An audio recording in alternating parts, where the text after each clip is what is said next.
So Jake, how'd you get here? What was childhood like? I was thinking, how did I get here? Like on my motorcycle. Childhood was interesting. I spent a lot of time on the internet. A lot of like time on internet forums. So like two main forums that I like spend a lot of time on was a like video game hacking forums called This Game Sucks, and what it actually ended up being Palmer Lucky's forums, like the Mod Retro forums. And so I spent a lot of time doing that. Thought I wanted to go in electrical engineering. By the time I went to college, I did my first year in electrical, and then realized I just wanted to be in software. The loop was just so much faster. So, And how'd you get excited about, gaming and hacking? How does um, that contribute to all this? I don't know what the like core of it was. I just found it like really, really cool that you could, I don't know, build stuff or like engage with various different people, right? So, I'd spend a bunch of time on that IRC channel, hanging out with tons and tons of different people, right? So like I was probably like 13 or 15 at that time. And so I was like, working with people on hacking various different, consoles with people who are like 35 years old or anything else like that. And it was just like a very, very cool universe. It was like a very multi-dimensional kind of like space of just like, wow, there's so much stuff I can like do here.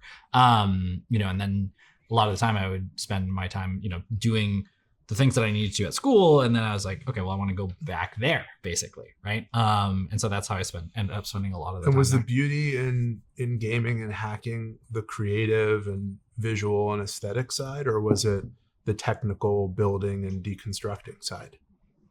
I think it was just fun to like have a sort of impact on a thing, right? Like being able to like push it a little bit, right? Like write a small computer program or like see how much you can cut up like a Nintendo 64 board before it like stops working, right? I think also tangentially, my parents tried to get me to like be excited about a lot of things like Yeah. growing up. And I think they spent a lot of time trying to get me interested in various different activities.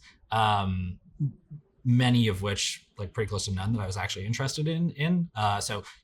I played piano growing up, soccer, swimming, golf, various different things, right? And then when I kind of like latched onto the computer programming or stuff like that, like I remember my dad was like, he bought me, a soldering iron and a kit, right? And he just kind of like realized that that was more of the thing that I wanted to be interested in. And so all these kind of ideas that they sort of had for me, they just kind of shifted a little bit, and it took them a little bit of time to go in and do that. But those are the things that I ended up gravitating towards. And then I had, my parents be like, all right, like do that, like just lean into it and see how well it goes or whatever. And when in your life would you say your worldview cemented around having a sense of mission and sort of inward value versus outward value and material things? Um, Because I think it's quite remarkable. I mean, you now have raised this massive $100 million round. You still own over a third of the company, and you're one of the most low key people I've ever met. And I think, from our conversations, it sounds much more like you want to build something that takes it all, more of a movement, a mission, than, a company that does well, that gets tied up in a ribbon for an acquirer. yeah. Where does that come from? So I think it's probably like a journey that's like also still cementing, but I think the number one thing that I could probably point to is that like when I was in college, I worked remotely for like Wolfram Research. Yeah. And like I wasn't like all in on that. I was spending a lot of time like riding around on my motorcycle, like getting a bunch of work done, and then like really kind of like leaning into the almost laissez-faire kind of like, oh, I'm gonna let work be work, and I'm gonna go and try and like live my life in Yeah. general. And then it got really, really boring. I had like kind of read like the whole like Tim Ferriss like 4 Hour Work Week in general, and I was like, I mean, there's got to be more to like life than this in general. And I was like, okay, I want to do something more, I guess, right? With this, life I've got. Yeah. Core to everything I've gotten to know about you, Jake, I think your level of focus on conviction is one of the most remarkable that I've come across. It runs through a lot of different strands of your life, personal and professional. On the professional side, you chose to be a solo founder in the face of, data saying that you need two or three or four of you to have a successful company. you have a fully remote team, when the pendulum is swinging back towards in-office stuff, some of your practices of empowering your employees are non-traditional. The clarity and simplicity of your values, but sort of the tall bar of them is differentiated, and you stick to them in a pretty religious way. The whole thing is, basically a master class, I think, in deep conviction. And I'd love to understand more about where that comes from and how it benefits both your life and Railway. It's very, very difficult, I think, to make large bets, and like starting a startup is a large bet if you Sure. don't really believe the foundation on which you are kind of like sitting, basically. And so for me to develop that conviction is actually like, it's really important, right? And I have friends who have started companies with co-founders, and my thesis has always been like it takes a while to develop that conviction on your own. And if you have a kind of like another person or a triad of people, like the rate at which your brain can fire essentially and develop consensus on its own is like a million times faster than trying to like communicate these things to other people, right? And so if I want to develop that like deep level of conviction, it's really difficult to do it with another person that you actually need consensus, or like three people on, right? And so that doesn't mean that like you can't make those things and that I need to make unilateral calls internally. Like almost the opposite. I try and put myself into a situation where there is like what I call like a triad of people, right? Like I can be outvoted in general, but I should have enough deep conviction on my own to be able to kind of communicate those things. And so I think the YC advice is like reasonably good for most people, right? I think like you're getting really solid like average advice in terms of like, hey, listen, if you want a successful enough company, then you should go in and do this, right? But like my goal has not been a successful enough company. It's like, as cringe as it sounds or whatever, it's like the Steve Jobs, you want to dent the universe, right? And you're not going to go in and do that by taking advice that is distilled from other people. You're going to go in and do that by building your own kind of like framework of knowledge that you're going to go in and operate on, right? Like people ask me, for book recommendations or anything else like that. And like, I have a few that I really like The Courage to be Disliked is an excellent book. High Output Management by Andy Grove, an excellent book, right? But I can't really tell you anything off the top of my head as to why those books are excellent, because I read them and I basically threw away every single piece of lesson and I tried to figure out which things stuck over time, right? And as a result, I've kind of compacted this almost like heuristics engine into this thing that I can navigate and allows me to make deep conviction bets, right? And I think that you only get to be able to do that when you make a ton of really big mistakes that hurt and like allow you to kind of like learn and process and evolve those things over time. One of the things I love when you talk about Railway is for the team, it's okay to break shit, but it's not okay to be guilty of inaction. Yeah. And I love that. Yeah. And I also think, I wonder if there's a connection between the sole foundership, the focus on maxing out conviction, maxing agency, and the way that you designed and manage your team. It's fully remote. Yep. And I think on a good day, that optimizes for hyper autonomy. There are other considerations like the warmth of camaraderie of the team being together, sort of having an apprenticeship for junior people. Love to hear you talk a little bit about the strengths and weaknesses of that, but really this idea of conviction sort of governing all and allowing people to be hyper autonomous. So I think like in its lowest order valence of conviction, we're going after AWS or GCP or like Microsoft or anything else like that. And those are massive, right? Like there's a standard set of like trite VC questions, which is like, what if AWS and Google and like, Microsoft do this, right? And we're saying, no, like they already do this. And like, it's the most successful business that there ever is. And we're going to go out also do this, right? And so I think you need to play under very different, almost like rules of engagement with that, because they are the biggest companies in the world. The most important thing for them is largely compute or data. We're trying to go, not only go after them, but like build what comes next essentially. And we're trying to do it with like less than 100 people. We're like 30 people right now, right? And so for us to go and be able to do that, you have to take these like higher kind of conviction bets in like these things that maybe other people have just completely written off, right? And so like, we take a deep amount of care in like customer support, right? Sure. It's like a thing we care about a lot, right? We talk about it in terms of like working alongside the user. We talk about it in terms of like giving them the almost like railway experience. Like if you've ever been to a nice restaurant and they like kind of cook in front of you, right? Yeah. Like we want to give them that, right? And it's like, okay, but like that has literally nothing to do with like selling software, right? But it does because it allows you to actually move quicker to like close that loop in general, right? We take a deep degree of design, right? Like, last generation of almost like compute interaction was mostly like through Terraform, Helm, Ansible. It has nothing to do with the user interface, right? And so you almost have to stack these series of like deep conviction bets. And like some of them are going to be wrong, but you have to like make sure that you can kind of push on those outlier ranges where like almost nobody is investing, and you have to have a like strong enough conviction that you're right, because you're doing a bunch of different things counterintuitively that other people are like, yeah, we don't put a lot of stock into that because we don't think it matters.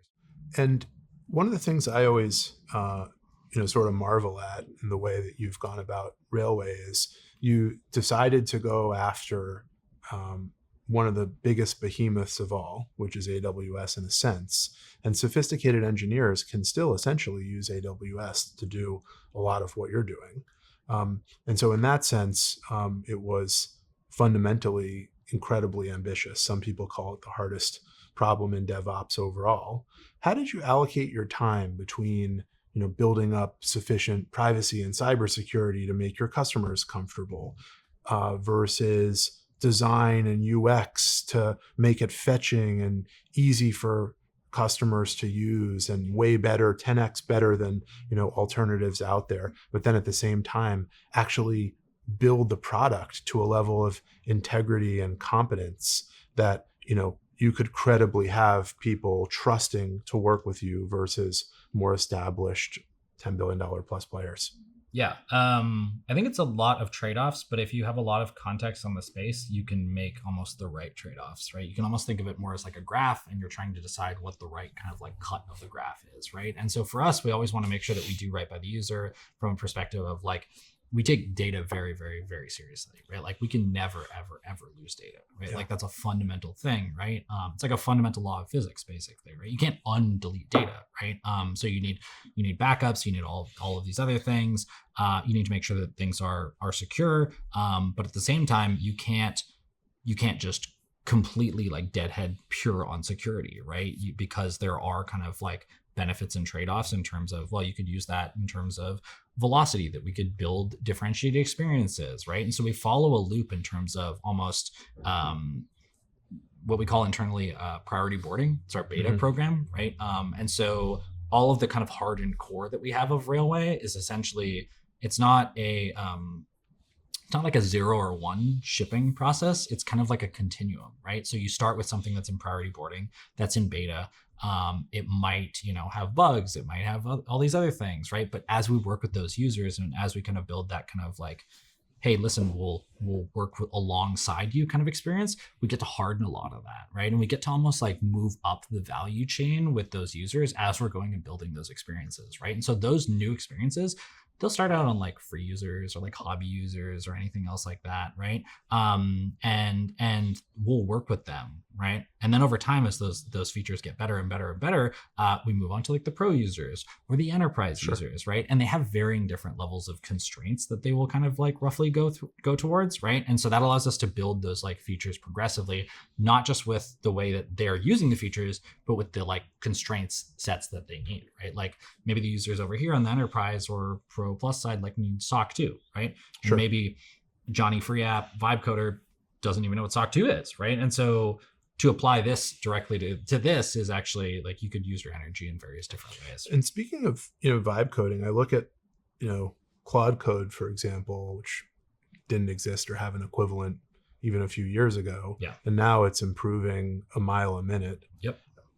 Does that scare you, or is that just a massive accelerant for what Railway is doing? Yeah, I mean, lots of thoughts there.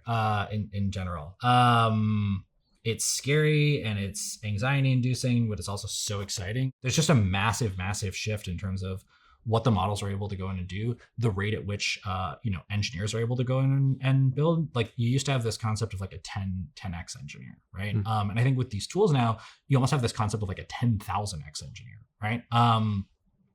And as a person building a company, I think you have a kind of you have a like duty bound, honor bound thing to make sure that if your goal as a manager, a leader, or whatever is to attract those like top talent people, your org needs to be structured in such a way that those people like actually can have the impact and are rewarded for that impact, or they're going to go somewhere else, right? And so it's just this crazy kind of thing where it changes the entire continuum of what people are able to go and build. You have to like go out and like try and use these tools really, really deeply. And my thesis is that, you know, over the next little while, like you're going to get to a point where you, and I think arguably you're sort of there. It's very difficult to find the boundaries of these models and where they kind of like break down now, right? And I think that humans are actually really, really bad at knowing like an exponential curve and comprehending what an exponential does over time, right? And like this is not an exponential, this is like a super exponential, right? And so this rate is absolutely insane. And so I think there's just a massive you call it an opportunity, call it a shift, call it like whatever it is, like something is happening there, right? And I think people should be very, very aware that like, you know, in my mind, like I've been an engineer for the past like 10 years. I've probably been writing code for like 15, almost like 20 now. Like writing code by hand is dead. It's like, I'm happy to like go out and say it. Like, I don't think you're going to write any code by hand, like moving forward, like provided these models stick. I like to think that vibe coding is almost tantamount with a much higher rate of innovation and accomplishment, which should correlate with more instances of code deployment, which should accrue to Railway's advantage, because essentially you're the receiving interface of all that activity. Yeah. So what's fascinating when you think about growth curves is, you know, you always want to have a tailwind, but if you have a tailwind that's getting faster and faster and faster, that's exciting as long as you're not going to break. Yeah, exactly. Right. And we've spent the last like 5 years probably like building a bunch of these foundational things. Like we built an orchestration engine from scratch. We've built like a dashboard for evolving changes over time, like from scratch. So like kind of an equivalent of like Git. Like we've built a lot of these things from scratch, right? And a lot of the next part of the journey is actually making sure that those primitives that we have for people safely kind of like moving through time and iterating, one, they only get better. And two, they remain like safe, right? Because it provided you can kind of be the kind of like conduit for a lot of this progress. Like I think there's this whole kind of like adage in the VC community where they're like, oh, you know, value accrues at the app layer, value accrues at the infrastructure layer. And like my thesis is value accrues at the bottlenecks. Like you look at this and you can kind of like navigate a lot of, you know, where the markets are right now. Like NVIDIA is a bottleneck, Micron is a bottleneck. Sure. All of these things are bottlenecks, right? And when this kind of like force kind of almost like pushes against this manifold, you're going to see those things accumulate, right? And so our thesis is internally, we just don't want to be the bottleneck. Sure. Right? Like we want to be this friction point that like actually allows you to go in and push downstream, right? Because the more you can kind of use this product and the more people end up creating things, like we are purely incentivized by our users winning, which is what I love about our pricing model. It's like purely usage based, right? So we're not going to ding you on like seats or any of this other stuff. Like the more you use and the more you kind of like create things, the more we're ultimately successful as well, right? Which is super, super exciting.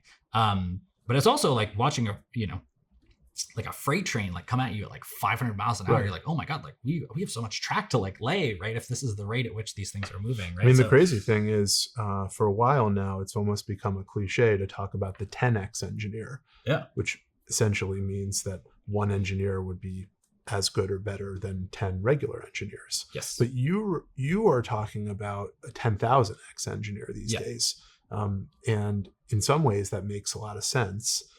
A really important question, especially if you think that the best team wins, which I generally do, is how do you recruit these people? How do you find them? How do you suss them out?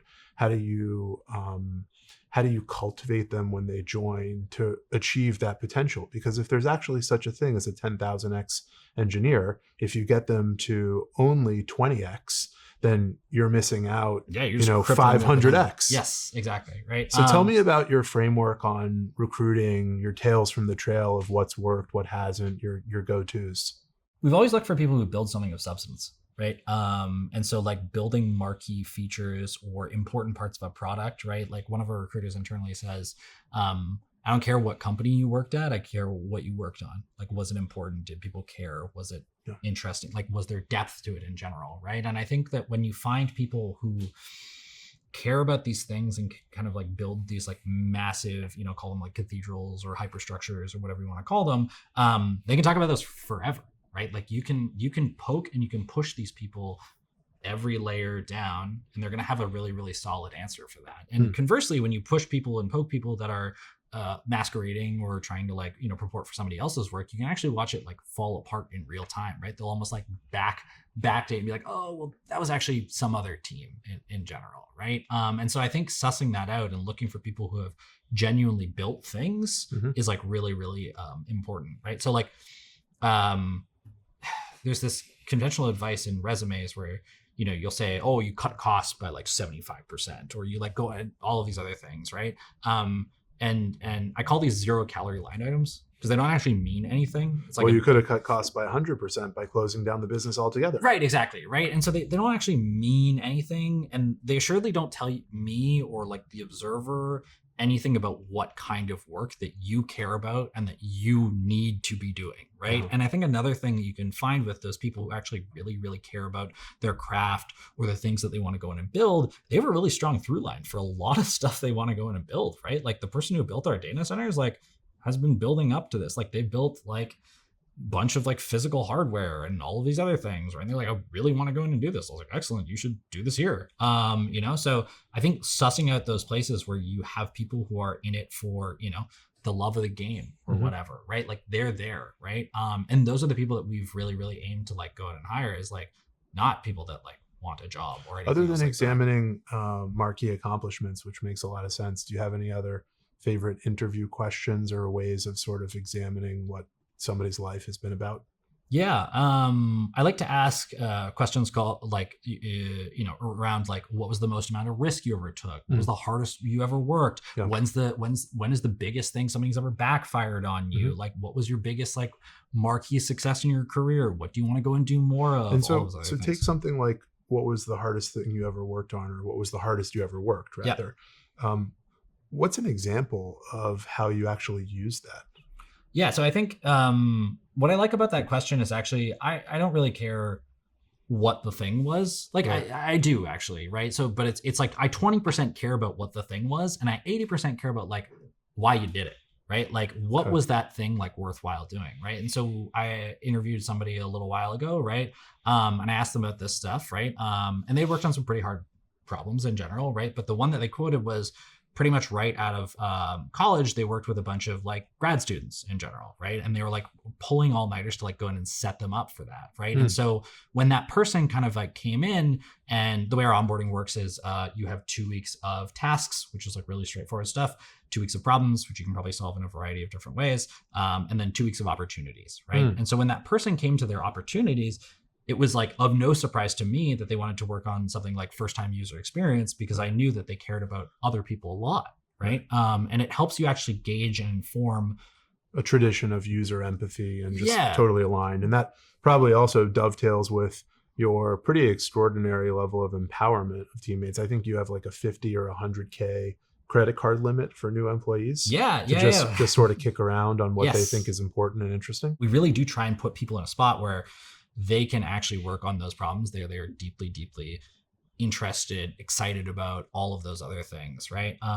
So we give people a lot of freedom, and we expect in return that like you actually do give a shit about those problems, and you do care to like go in and push those things. And if you care about this thing, like we're all going to be way more successful, right? And so why wouldn't I want to go in and do that? And it's just it's such a good way to go and like honestly like live life, in terms of if I can set those people up, make sure that they're working on really, really amazing stuff and that they care about their job, but also we're not just going to grind them into the ground from like a 996. Like I know like we have, people internally, I'll be like, it's 1 p.m. I'm going for a run because it's beautiful and sunny out. Like those are messages I just send like all the time in our central station. I want you to go walk your dog. I want you to go disappear for a little while. I want you to like whatever, right? I want you to work when you can actualize that thing.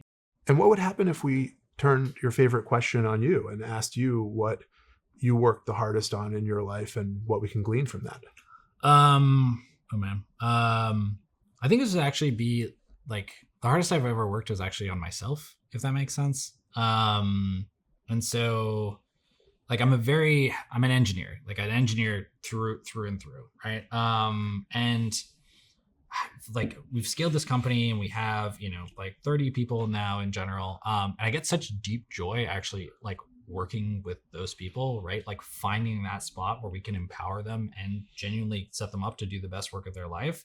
And I think if you asked me maybe like 5 years ago when I started the company, like where I would derive the most amount of energy, I don't, it would, like, it would not be this. It would be like the last thing, right? It would be like lawyers and then like management, basically. It would be that.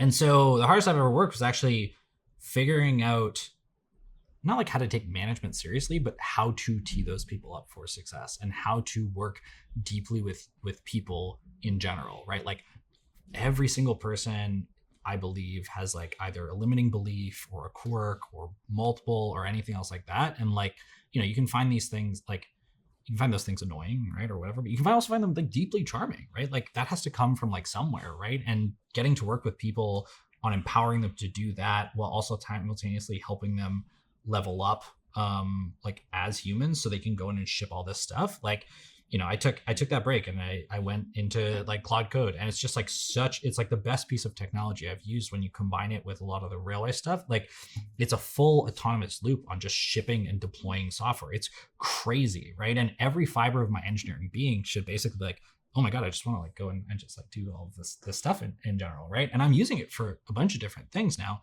but I'm actually using it on like how to build out the managerial structure and change the organization in such a way where we can empower those like 10,000 X engineers just to move way, way, way, way quicker, right?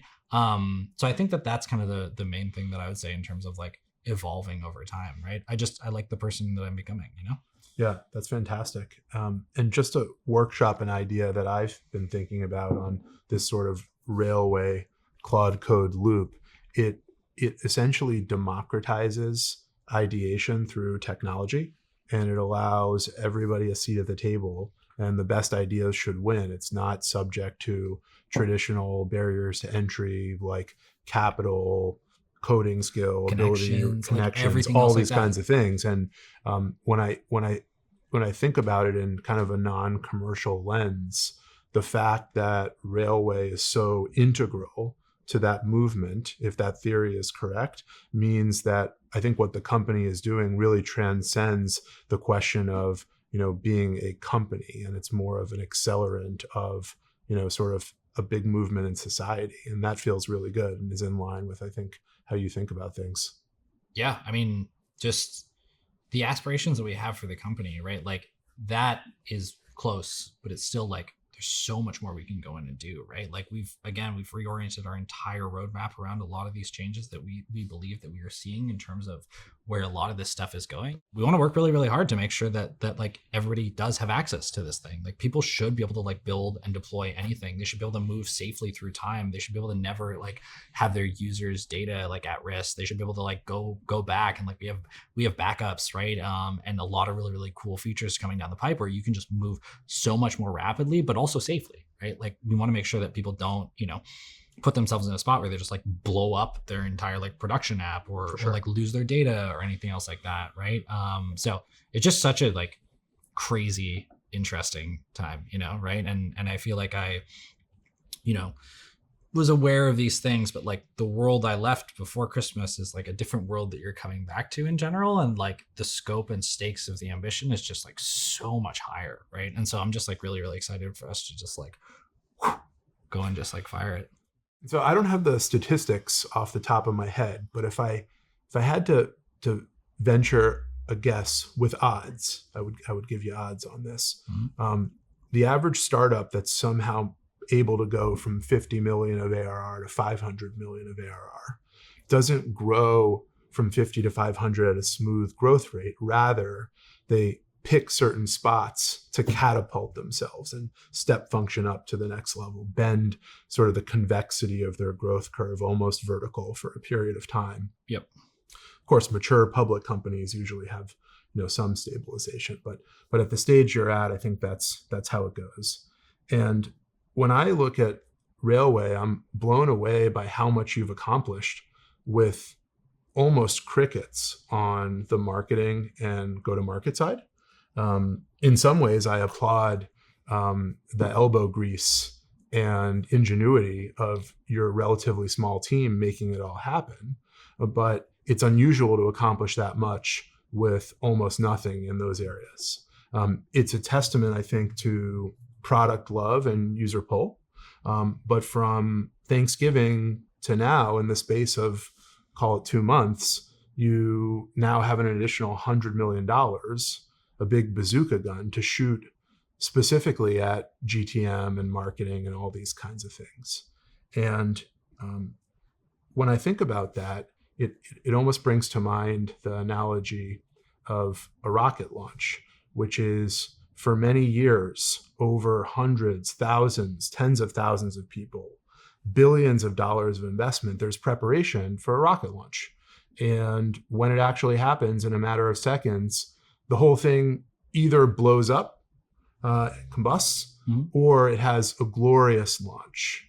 And knowing what level of preparation is enough for the glorious launch is really interesting in your shoes. But waiting too long bears significant competitive risks, obsolescence risks, momentum risks, what have you. And so I'm very fascinated to x-ray your mind and understand your decision around whether now is the time, if you're prepared, and how you plan to execute that. Yeah. I think it's funny because it's like the rocket launch is correct, but I think that people all like when you think of rocket launches, you think of SpaceX, right? Like, they fired a lot of rockets, right? But they've also blown up a lot of rockets in general, right? And so I think that like, and obviously you shouldn't take those things lightly, right? But iteration velocity matters a lot, and being able to set people up for that kind of like safe failure matters a lot, right? And of course, there is a marquee flight. There's a flight where you go and you put people on that thing, and like that thing cannot explode, right? And I think that a lot of the tee up, like, my dad used to say this thing, right? Which is like, you work for 6 months before the race and then you show up, right? And most of the work is done before that. It's all in preparation. It's all in setting up those other things, right? And so you have to believe that when you want to take those deep marquee kind of bets, you have to trust your gut. You have to believe that your approach is correct. You have to believe that the rocket is pointing the right way, because if it's like this, it's going to go like this. You have to do a lot of preparation. You have to, like set up a lot of those things. And then ultimately at the end of the day, you have to trust your gut. You have to trust that like everybody has worked on that system with the most amount of intention, with the most amount of care, with the most amount of whatever, to make sure that that rocket not just exits the stratosphere, not just makes it to Mars, but also comes back. Well, that was a good chat. So where should we get dinner? It sounds like you like when they cook in front of you. Let's get some Korean barbecue or something. Yeah. I'm excited. I think it'll be really fun. I'm looking forward to it.